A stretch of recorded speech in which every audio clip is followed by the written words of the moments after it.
کثرت سے درود و سلام پڑھتے رہیں گے تو انشاءاللہ العزیز بڑی برکتیں رحمتیں نصیب ہوں گی۔ بارگاہ رسالت میں ایک بار ہدیہ درود و سلام صلو علی الحبیب صلی اللہ تعالی علی محمد صلی اللہ علیہ وآلہ وسلم صلاۃ و سلاما علیک یا سیدی یا رسول اللہ وعلی آلک و اصحابک یا حبیب اللہ۔ آج کے ہمارے مہمان ہیں اس پروگرام میں مفتی محمد حسان عطاری، ان کو بھی خوش آمدید کہتے ہیں۔ کیسے مزاج گرامی؟ الحمدللہ رب العالمین علی کل حال۔ ماشاءاللہ۔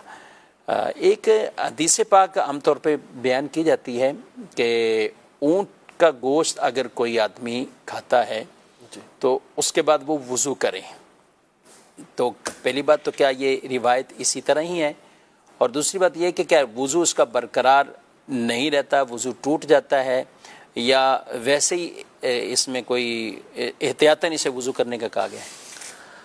بسم اللہ الرحمن الرحیم۔ جی یہ روایت تو موجود ہے، حدیث پاک تو صحیح حدیث ہے، لیکن یہ منسوخ ہے اور یہ استحباب پر محمول ہے۔ یعنی جمہور علماء کے نزدیک اونٹ کا گوشت کھانے سے یہ وضو ٹوٹتا نہیں ہے، لیکن امام احمد بن حنبل رحمۃ اللہ تعالی علیہ اس بات کے قائل ہیں کہ وضو ٹوٹ جاتا ہے۔ تو اب یہ جو ٹوٹنے کا حکم ہے یہ ابتدائی اسلام کے اعتبار سے تھا، پھر اس کے بعد یہ حکم باقی نہ رہا، تو اس وجہ سے پھر جمہور علماء نے، جن میں شوافی بھی شامل ہیں، مالکیہ بھی شامل ہیں، احناف بھی شامل ہیں، ان تمام کا موقف یہی ہے کہ اس سے وضو نہیں ٹوٹتا، لیکن امام احمد بن حنبل کا موقف یہی ہے کہ اس سے وضو ٹوٹ جاتا ہے۔ یہاں پر ایک اصول و ضابطہ ہے کہ جب کسی مسئلے کے اندر علماء کا اختلاف ہو تو پھر اس میں مستحب یہ ہوتا ہے کہ بندہ ایسا عمل کرے کہ کسی کے بھی خلاف معاملہ نہ ہو، اس کو خروج عن الخلاف کہتے ہیں، کہ اختلاف سے بندہ یہ نکل جائے۔ تو اب اس کا طریقہ کار یہی ہے کہ اگرچہ کہ ہمارے مذہب کے مطابق وضو ٹوٹے گا نہیں، احادیث طیبہ کی روشنی میں حکم یہی بنے گا، لیکن چونکہ یہاں پر ایک امام اجل کا اختلاف موجود ہے اور وضو کرنے میں کوئی مسئلہ بھی نہیں ہے، مذہب کی خلاف ورزی بھی نہیں ہو رہی، تو اس لیے ایسے موقع پر عمل کرنا یہ بہتر ہوتا ہے، اچھا ہوتا ہے۔ لہذا بندے کو چاہیے کہ وہ اگر اس نے اونٹ کا گوشت کھایا ہے تو اس کے بعد وہ وضو کر لے۔ اچھا، اس کی کوئی خاصیت ہے اونٹ کے گوشت کے حوالے سے، یا ویسے ہی ابتداء اس کے حوالے سے، یعنی اس میں کوئی خاص؟ اس میں نمکینی اور دسومت وغیرہ، چکنائی وغیرہ یہ زیادہ ہوتی ہے اس حوالے سے۔ جی صحیح۔ اونٹ کے حوالے سے قربانی میں بھی بہت سے ایسے مسائل لوگ بطور خاص وہ پوچھ رہے ہوتے ہیں، اور کہ جس میں اونٹ کو نہر کرنے کے اعتبار سے، اونٹ کے اندر حصوں کے اعتبار سے بھی بعض اوقات کہ اونٹ میں زیادہ حصے ہوتے ہیں، اونٹ میں یا اونٹ میں ہی 7 حصے ہوتے ہیں، حالانکہ صحابہ کرام علیہ رضوان کے حوالے سے باقاعدہ یہ بیان ہے کہ اونٹ اور گائے بیل یہ سب میں 7 ہی افراد شریک ہوتے تھے۔ کیا فرماتے ہیں حسان صاحب اس حوالے سے کہ اونٹ میں جو حصے بھی کریں گے قربانی میں تو 7 ہی ہوں گے، یا بڑے ہونے کی وجہ سے 10 کریں گے؟ اصل دیکھیں اصول یہ ہے کہ ایک جان کی طرف سے جو قربانی ہونی چاہیے وہ ایک ہی جانور ہو پورا، ٹھیک، چاہے وہ بکرا ہو، بکری ہو، دمبا ہو، دمبی ہو، یا گائے بیل ہو یا اونٹ ہو،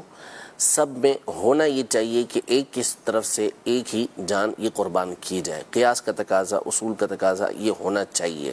کہ ہر ایک کی طرف سے جدا گانا ایک جان یہ قربان کی جائے۔ خود نبی پاک صلی اللہ تعالیٰ علیہ وسلم نے حجۃ الوداع کے موقع پر 63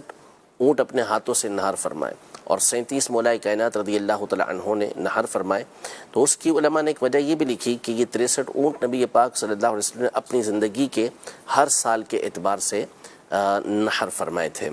تو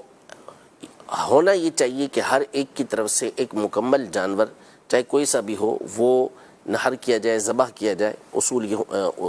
قیاسی ہونا چاہیے۔ لیکن چونکہ نبی پاک صلی اللہ تعالیٰ علیہ وآلہ وسلم کی حدیثیں موجود ہیں، صحابہ کرام علیہ رضوان کا عمل موجود ہے کہ انہوں نے بتایا کہ ہم نبی پاک صلی اللہ تعالیٰ علیہ وآلہ وسلم کے عہد کے اندر ہم نے مل کر 7 افراد گائے میں شریک ہوئے اور 7 افراد ہم اونٹ کے اندر شریک ہوئے۔ تو یوں نبی پاک صلی اللہ تعالیٰ علیہ وآلہ وسلم کی موجودگی میں اور صحابہ کرام علیہ رضوان کا یہ جو عمل تھا، اس کی وجہ سے اونٹ اور گائے کے اندر 7 افراد کو شریک ہونے کی اجازت ملی ہے۔ تو اس لیے اونٹ کی یا گائے کی جسامت کا لحاظ نہیں ہے، اصل اعتبار یہ ہے کہ نبی پاک صلی اللہ علیہ وسلم کے صحابہ کرام علیہم رضوان نے یہ عمل کیا اور صحابہ کرام علیہم رضوان نبی پاک صلی اللہ علیہ وسلم نے اس کو برقرار رکھا۔ ہاں بعض روایتوں کے اندر جو دست کا تذکرہ آیا ہے تو وہ روایت جو ہے وہ منکر و شاذ ہے، اور احادیث طیبہ کی روشنی میں جو اصول حدیث ہیں اس کی روشنی کے اندر جو ترجیح حاصل ہے وہ 7